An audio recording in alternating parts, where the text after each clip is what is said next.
ինչպես է գնահատում Արցախյան հարցի բանակցային գործընթացների հիմնական փուլերը ձեր նախագահության տարիներին։ Նախ ասեմ, որ սկսվել է իմ նախագահական տարիները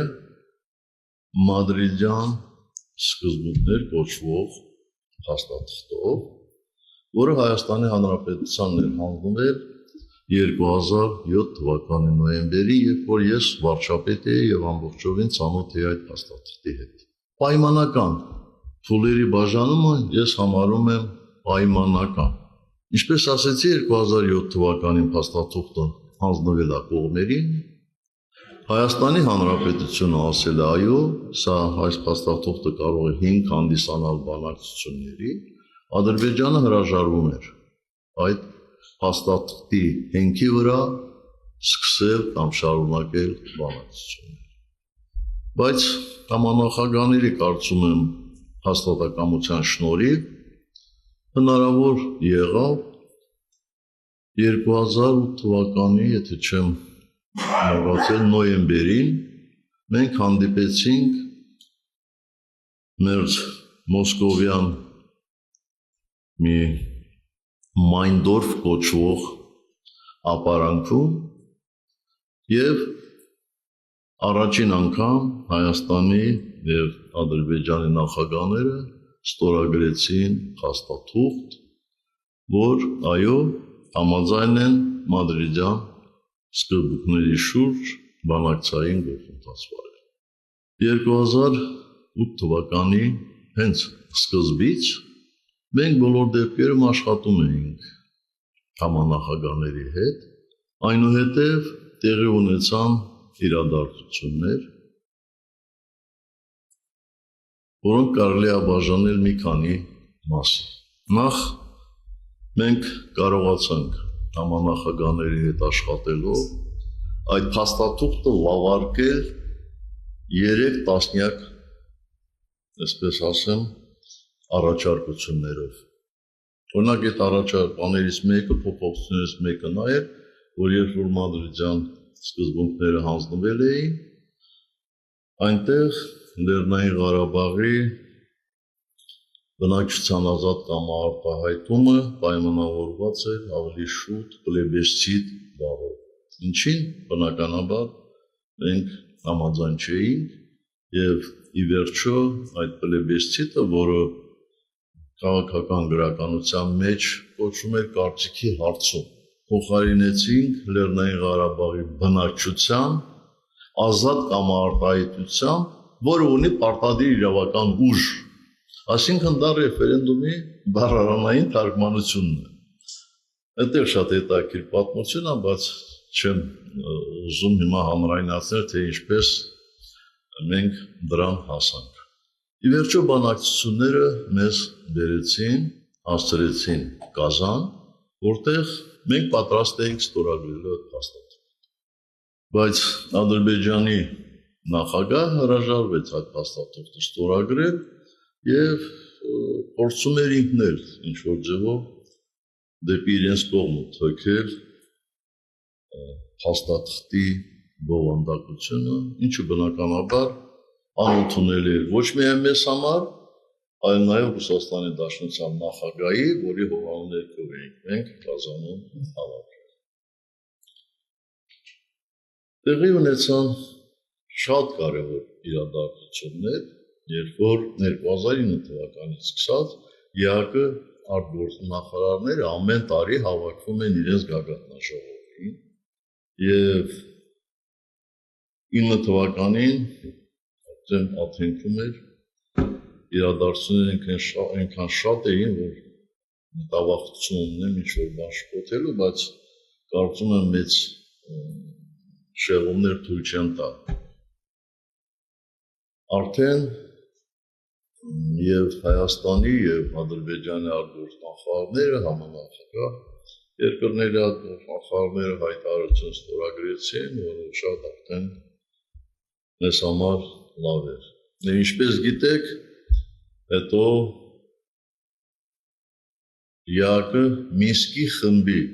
երկրների նախագահները, այսինքն Ռուսաստանի Դաշնության, Միացյալ Նահանգների եւ Ֆրանսիայի քաղաքականները 5 անգամ հայտարարություն արեցին,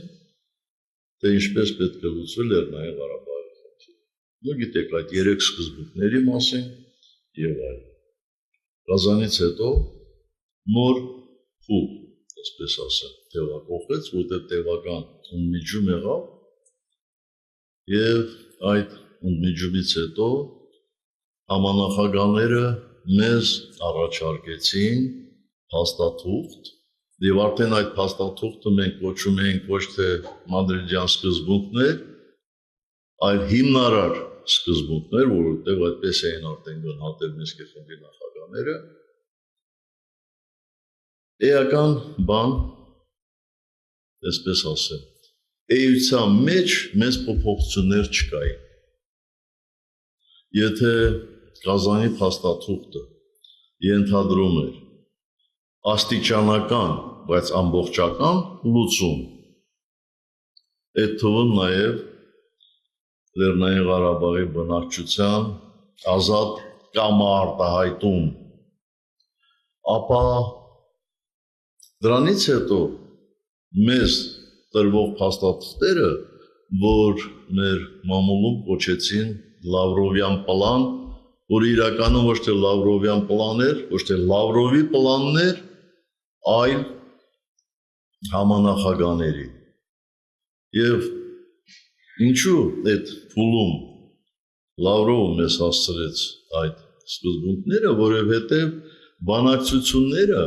հերթագայում էին այսպես համանախագահները։ Ֆրանսիացիները փորձեցին սկզբից խնդիրները լուծել, այնուհետև Միացյալ Նահանգները, իսկ մադրիդյան սկզբունքները մեզ հանձնելուց հետո, այսպես ասեմ, առաջատարը Ռուսաստանի Դաշնությունն էր։ Թե բոլոր հանդիպումներին, բոլոր 3 համանախագահ երկրների ներկայացուցիչները մասնակցում էին։ Առաջարկը հետևյալն էր. Լեռնային Ղարաբաղի խնդիրը պետք է լուծվի ազատ կամարտահայտությամբ, որը կունենա պարտադիր իրավական ուժ, եւ այլն, այդ ընթացքում դա հայկական կողմի ձեռքբերումն էր։ Այդ ու նաեւ ներմիջանկյալ կարգավիճակ եւ այլն եւ այլն եւ այլն։ Ադրբեջանցիների ձեռքբերումը, որը մենք ես անկեղծ ասած կորուստ չեմ համարում, նա էր, որ մենք պետք է հանձնեինք 5 շրջանները Ադրբեջանի, բացի Լաչին եւ Քյալբաջար շրջաններից։ Եվ Լաչինի եւ Քյալբաջարի հանձնումը պետք է սերտորեն փոխկապակցված լիներ հանրաքվեի անցկացման օրվա հետ։ Եթե չկա այդ օրը, ապա այդ 2 շրջանները մնում էին Հայաստանի վերահսկողության տակ։ Դրա համար էր Ալիևը 44-օրյա պատերազմից հետո ասում, որ այս տարածքները մնալու էին Հայաստանի։ Եվ եղավ մի փոփոխություն եւս, որ արդեն 16 թվականից հետո 17-ին մեզ առաջարկում էին 3 փաստաթուղթ։ Փաստաթուղթ համար 1 պետք է ստորագրվեր Հայաստանի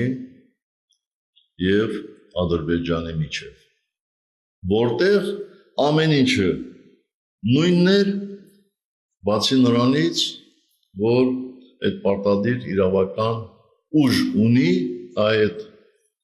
նախադասության շարունակությունը ադրբեջանցիները չէին ունենալ։ Երկրորդ փաստաթուղթը, որ պետք է լիներ համանախագահ երկրների հայտարարությունը, այդ բացակայող հատվածով նախադասության։ Եվ երրորդ ՄԱԿ-ի անվտանգության խորհրդի բանաձևի նախագիծը, որ հիմնականում ներ էր առնելու համանախագահների հայտարարությունը։ Ահա այս փուլերը, եւ այս բոլոր 3 փուլերում մենք երբեք այդպիսի առաջարկություններ, այդպիսի հնարավորություններ չեն ունեցել։ Եթե հիշում եք, իշխանապողությունից հետո Ռուսաստանի Դաշնության մամուլ խոսնակ, ասում թե հասարակության հետ կապերի վարչության պետը Տիկին Զախարովն հայտարարեց, որ այդ 3 փաստաթղթերի առկայության մասին, այնուհետև նաև համանախագահ Պապովը ևս բացատրություններ տվեց վերջնական փաստաթղթի մասին։